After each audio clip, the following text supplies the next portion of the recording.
지금은 이제 그런 풍경을 볼 수 없지만, 제가 어렸을 적만 하더라도 그 동네에서 그 할아버지들이, 어르신들이 정자 밑이나 등나무 혹은 이 복덕방 앞에서 이제 장기를 두거나 이 바둑을 두는 모습을 자주 볼 수 있었습니다. 그 당시는 지금과 달라서 이제 할 수 있는 것이 많이 없었죠. 그래서 어르신들이 이제 3, 4, 5 모여서 장기도 두시고 바둑도 두시고 하는 모습을 자주 볼 수 있었습니다. 저 역시 그 옆에서 그 할아버지들의 장기 두는 모습, 이 바둑 두는 모습을 신나게 구경했던 기억이 있습니다. 그래서 저도 그 할아버지들께 그 장기를 배워서 저의 장기 실력은 그렇게 썩 다듬어지지 않은 그런 실력입니다. 하지만 내기에서는 한 번도 져본 적이 없는 그런 사람입니다. 아무래도 할아버지들의 그 장기는 그 내기 장기, 내기 바둑에 가장 최적화된 그런 실력들이시죠. 그래서 정제된 실력은 아니지만 굉장히 승부에 강한 그런 실력들을 자랑하시곤 합니다. 그래서 할아버지들에게 장기를 배우고 종종 할아버지들과 장기를 두면서 내기에서도 이기고 짜장면도 얻어먹고 아이스크림도 얻어먹던 그런 또 아름다운 추억이 제게는 있습니다. 그래서 그 장기를 두던 그 할아버지들의 모습을 이렇게 보고 있으면 꼭 이제 잊을 수 없는 장면들이 몇 가지가 있는데, 그 중에 하나가 그 장기판이 벌어지는 그 옆에 이렇게 할아버지들이 좀 몇몇 분이 서 계시면서 계속 훈수를 두십니다. 장기에 임해서 대국을 하시는 분들보다 더 열을 내서 이제 훈수를 내시던 모습들이 이제 기억이 납니다. 거기서 차를 움직이면 어떡해. 그 졸은 그냥 죽게 내버려둬. 헤이, 또 마가 걸러 갔네. 이러면서 계속 장기를 두십니다. 그러다가 이제 싸움이 벌어지죠. 그럼 네가 둬. 이러면서 막 싸움이 벌어지고, 저는 또 그 옆에서 그 싸움을 신나게 구경하고 그랬던 모습이 지금도 생생히 기억에 남습니다. 정말 이 훈수를 두시던 할아버지들을 보면은 정말 프로 기사가 따로 없습니다. 아주 해설위원들이시죠. 정말 바둑이나 장기의 대가들이 아닐까 그런 생각이 듭니다. 그런데 그렇게 훈수의 열을 올리시던 분들이 막상 대국에 임하면 굉장히 겸손해지십니다.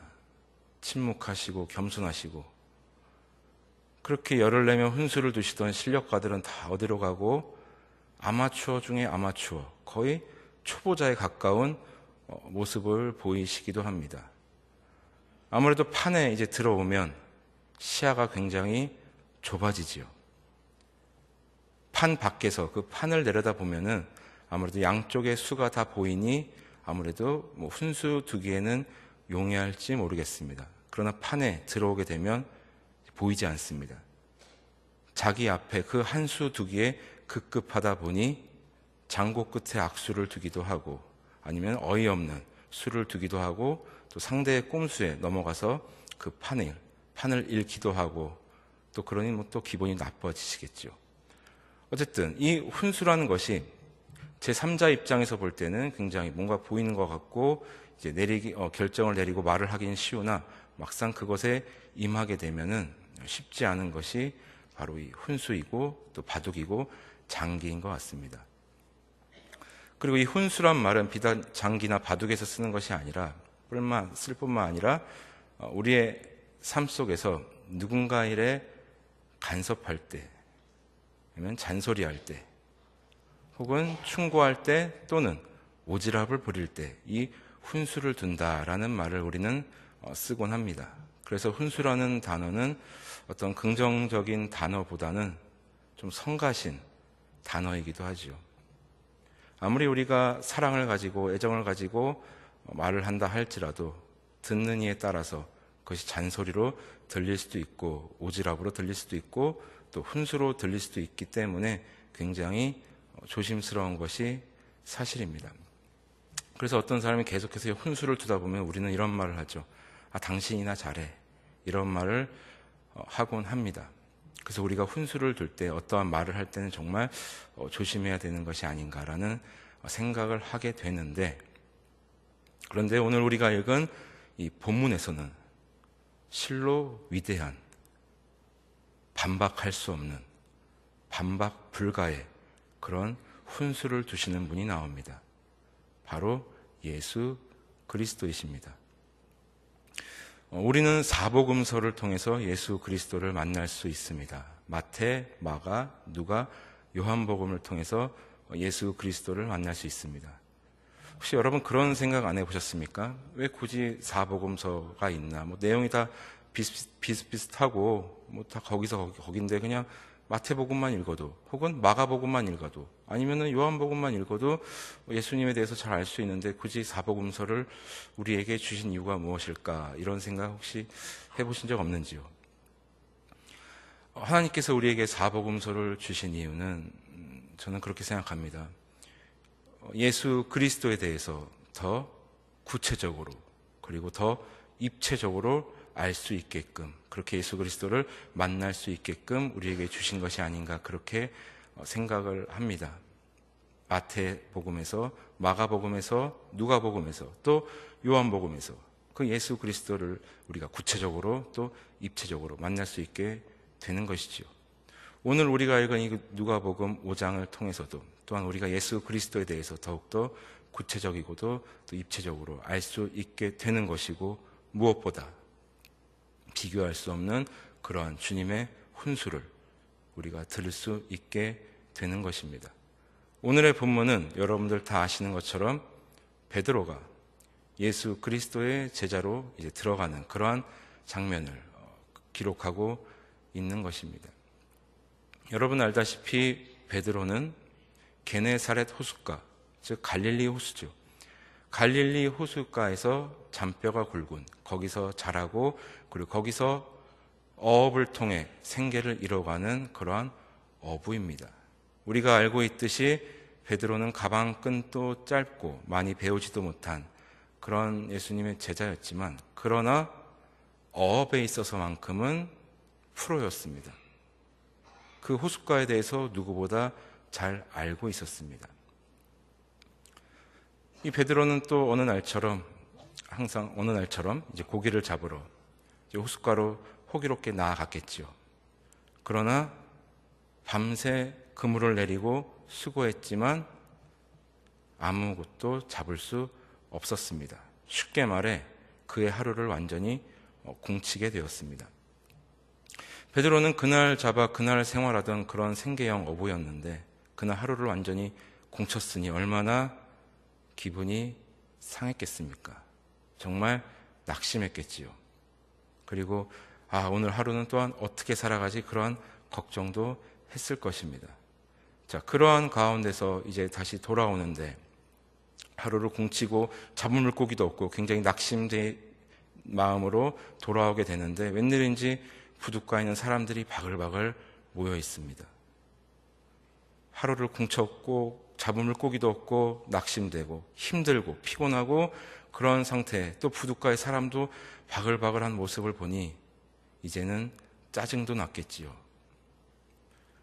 여러분 그런 경우 있지 않으십니까? 정말 뭔가 하나가 꼬여서 안 되고 정말 힘든 하루가 여러분들 분명히 있을 것입니다.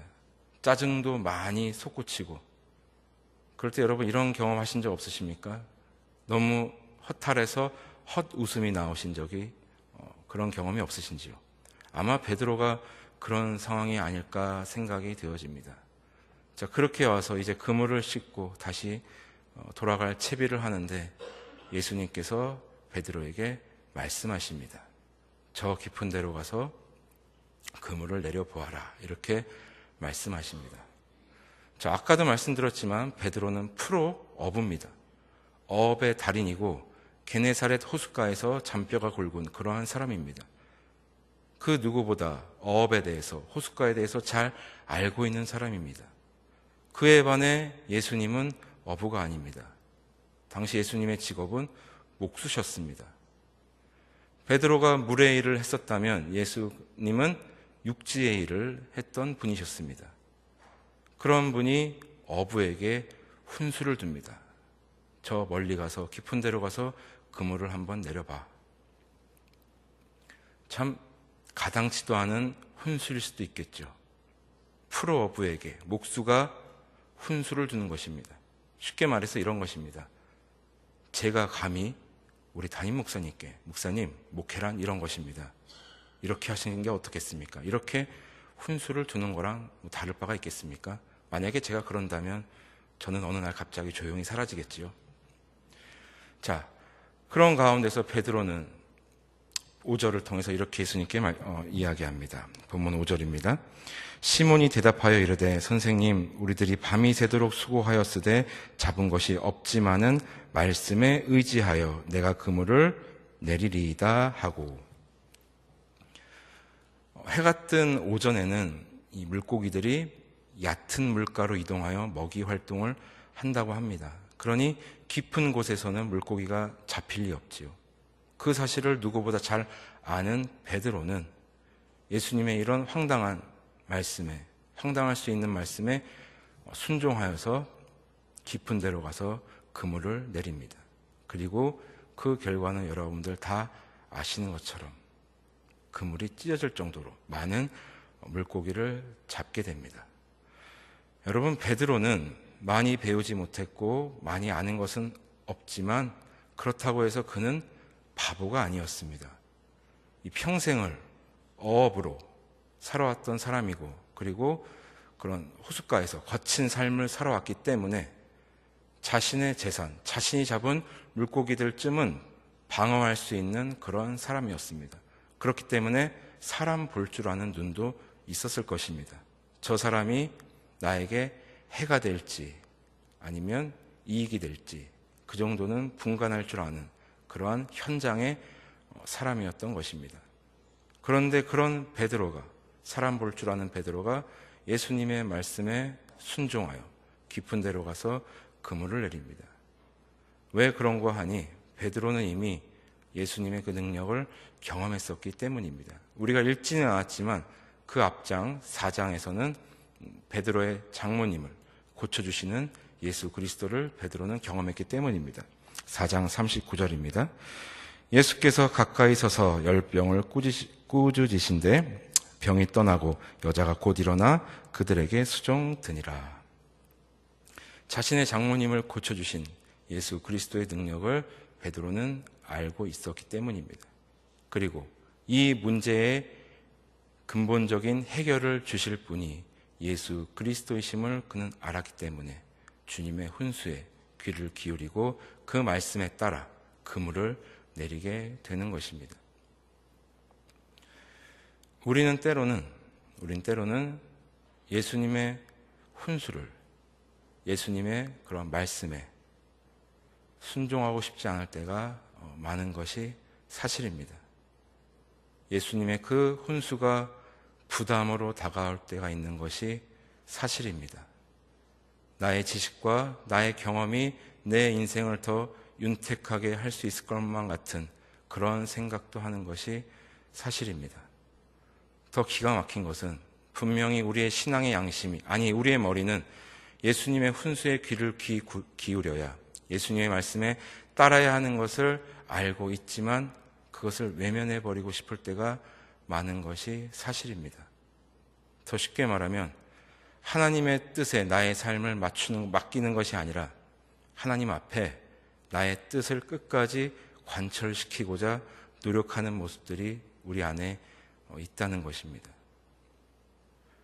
우리가 무속신앙인들과 다른 것이 있다면, 무속신앙인들은 있지도 않은 신에게 자신의 시간과 물질을 들여가며 그 있지도 않은 신을 어르고 달래서 자신을 위해 변화시키려고 노력한다는 것입니다.